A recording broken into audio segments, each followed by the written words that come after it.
L-Unjoni Ewropea u l-Kanada mistennija li l-ħadd jiffirmaw il-ftehim ta' bejniethom magħruf bħala Comprehensive Economic and Trade Agreement.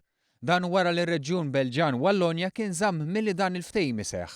Xi ħaġa li setgħet tiġri hekk kif il-ftehim ta' negozju mal-Kanada kien jeħtieġ li l-istati kollha tal-Unjoni Ewropea jaqblu miegħu.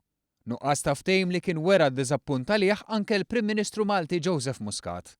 Fi tweets il-President tal-Kunsill Ewropew Donald Tusk u l-Prim Ministru Kanadiż Justin Trudeau urew l-ottimizmu tagħhom li fl-aħħar se jitlaqqa summit li fih mistenni jkun iffirmat dan il-ftehim. In-negozjati għal dan il-ftehim ilhom għaddejjin madwar 7 snin u raw il-bidu ta' tmiem tagħhom nhar il-ħamis, meta l-Prim Ministru Belġjan ħabbar li wara maratona ta' diskussjonijiet intlaħaq qbil permezz ta' żieda żgħira fil-ftehim biex tindirizza t-tħassib ta' Reġjun Belġjan.